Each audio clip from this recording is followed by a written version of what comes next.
I still remember the exact moment my blood turned to ice. I was alone in a dim hotel room in Phoenix, the kind of place where the air conditioning hums like a dying animal and the curtains never quite close. My laptop glowed on the desk, casting a sickly blue light across the bedspread. I'd been doom scrolling through expense reports when the motion alert chimed. I opened the camera app expecting nothing. Maybe a delivery guy. Maybe the neighbor's cat again. Instead, I saw my mother. She stood in the middle of my living room, arms full of pale pink bedding that looked like it belonged in a teenager's dream. My father followed, wrestling a rolled-up mattress topper through the doorway like a man moving furniture for his own daughter's first apartment.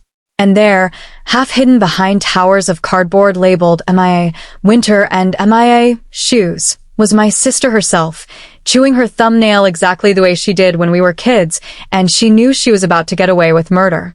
Mom set the bedding down on my couch, the charcoal one I saved 6 months to buy, and looked straight into the lens I'd hidden inside a fake pot hose on the shelf. She smiled the small, satisfied smile of someone who had already won.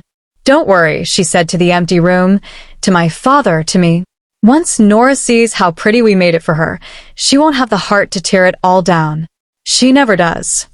My name is Nora. I'm 34 years old. I own a one-bedroom apartment in St. Louis that I bought with money I clawed out of the world, one overtime shift, one skipped vacation, one no, I can't cover your half of the bill this month at a time. Every light fixture, every throw pillow, every scratch on the hardwood floor is mine because I paid for it, because I earned it, because I refuse to let anyone else put their name on it. And in that single sentence, spoken to a hidden camera she never knew existed, my mother declared war on the only safe place I had ever owned. I didn't scream. I didn't throw the laptop. I didn't even cry. I just sat very still and felt something inside my chest click shut like a bank vault. Because it wasn't the boxes that destroyed me. It was the certainty in her voice. The absolute, practiced confidence that I would fold. Again. Let me make you feel how long I had been folding. When I was 8 and Mia was 4, I came home from school to find my brand new bicycle, saved for with 2 years of lemonade stands and recycled cans, painted bubblegum pink because Mia wanted one just like yours, and you're such a good sharer, Nora. When I was 14 and had finally saved enough for the school trip to Washington, D.C., Mom sat me down and explained that Mia needed braces more than I needed to see the Lincoln Memorial.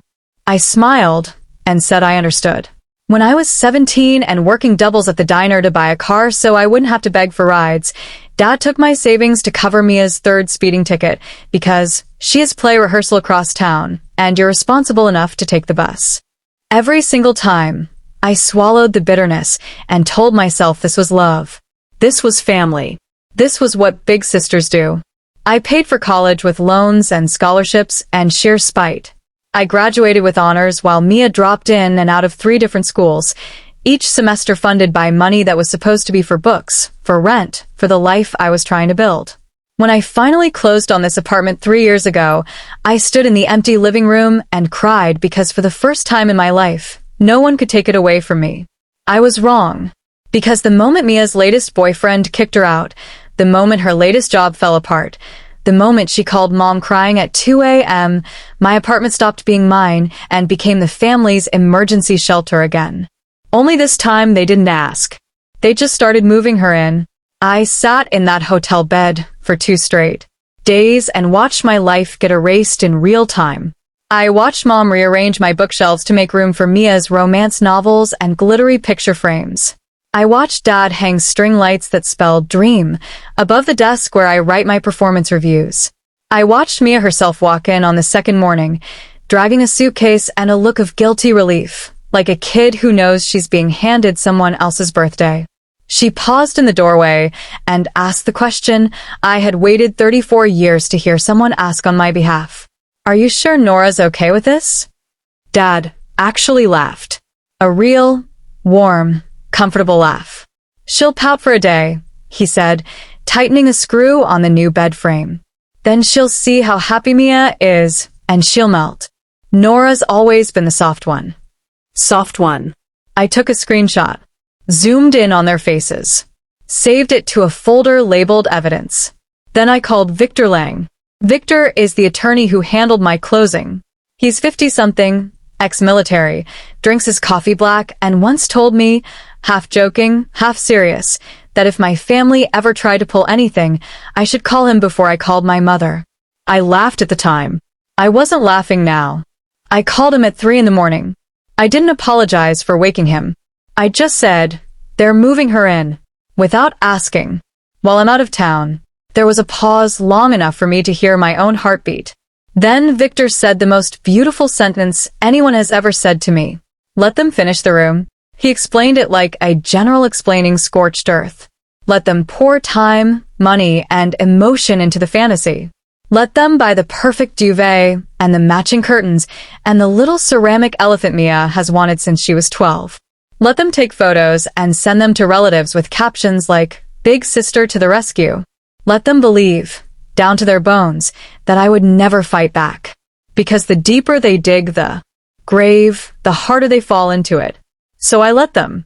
I watched them transform my office into a shrine to Mia's chaos. I watched Mom alphabetize skincare into my bathroom drawers. I watched Dad carry in a full-length mirror and prop it against the wall where my vision board used to hang.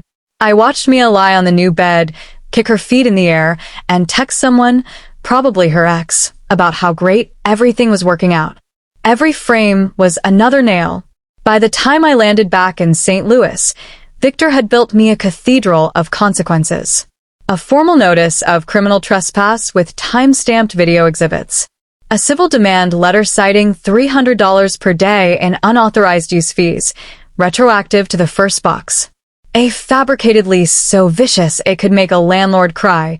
Immediate eviction rights, triple damages, personal liability for every scuff, mark, and light bulb. And the crown jewel, an affidavit ready to file with the county prosecutor the second anyone touched my doorknob again.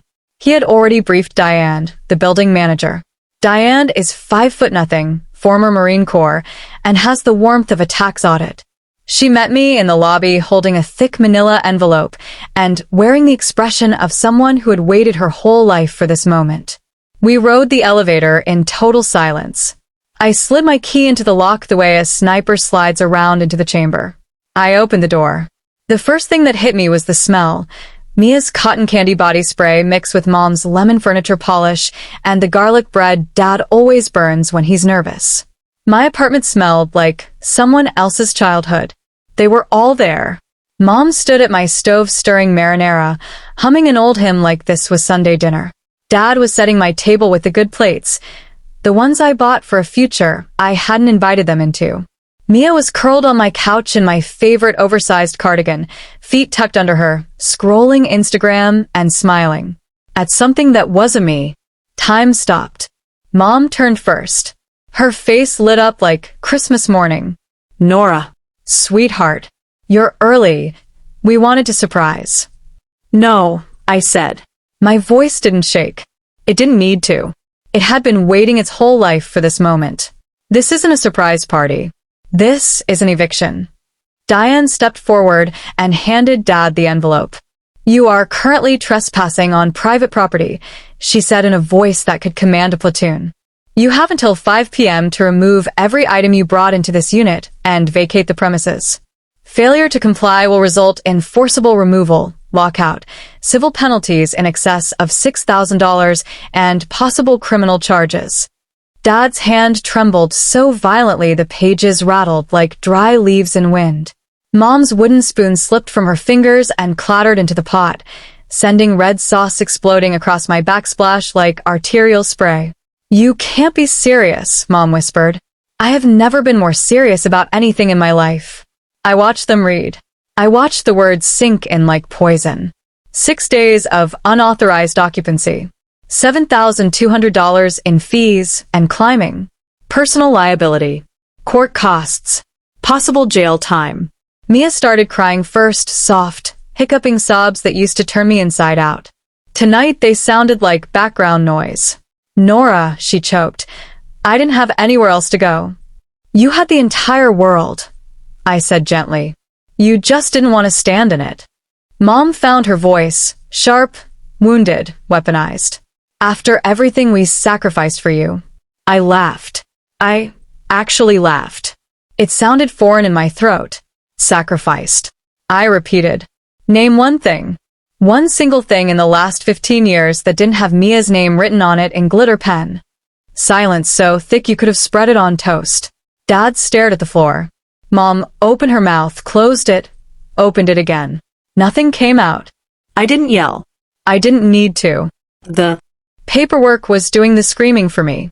By 4:58 p.m. my apartment was empty again. The fairy lights lay in a tangled heap in the hallway like dead fireflies. The mattress leaned against the elevator, leaking foam. The little ceramic elephant was shattered on the carpet, trunk broken clean off. Mom refused to look at me as she dragged the last box past. Dad paused in the doorway, eyes red, shoulders folded in on themselves. We thought you'd want to help, he said quietly. I did, I answered. For 34 years. I'm all out. Mia was last. She stopped in front of me, mascara carving black rivers down her cheeks, clutching the cardigan she still hadn't taken off. I'm sorry, she whispered. I know, I said. And for the first time in my life, sorry wasn't a key. It was just a word. The door closed. I turned every lock. I opened every window. I stood in the middle of my living room and listened to the silence rush in like cold water filling a sinking ship. Then I walked into the ruined office, stepped over the glitter and broken ceramic, and started taking my life back, one shattered piece at a time. That was 9 months ago. Mia lives in a studio above a laundromat that smells like bleach and broken dreams. She works doubles at a diner and picks up shifts at a call center. She hasn't asked anyone for money once. Sometimes she sends me photos of the single succulent she keeps on her fire escape. I react with a heart emoji. That's all. For now. My parents paid $8,400 they couldn't afford.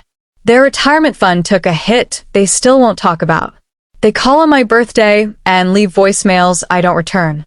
I turned the closet back into an office. Painted the walls the exact green of new leaves after rain. Bought a desk wide enough for spreading out dreams instead of folding them away. Hung a small brass sign above the door that reads, "This room is occupied." I take vacations now. Real ones. I say no and don't explain. I sleep. In the middle of my bed because no one is coming to claim the other side. People ask if I feel guilty. If I miss them. If I ever wake up at 3 a.m. wondering whether I went too far. And I think about that moment in the hotel when my mother looked into a hidden camera and smiled because she was certain, absolutely certain, that I would never fight back. She was right about one thing. I never had before, but I did that time. And I sleep like someone who finally knows the sound of her own front door locking from the inside. So tell me, when the people who taught you love decide your boundaries are just speed bumps, when they walk into the one place that was ever yours and start rearranging the furniture of your life without asking, when do you stop being the good one and start being the one who gets to live? I found my line. It's made of steel and silence and the sound of a deadbolt sliding home. Where's yours? Because I'm never opening that door again unless someone knocks. And means it.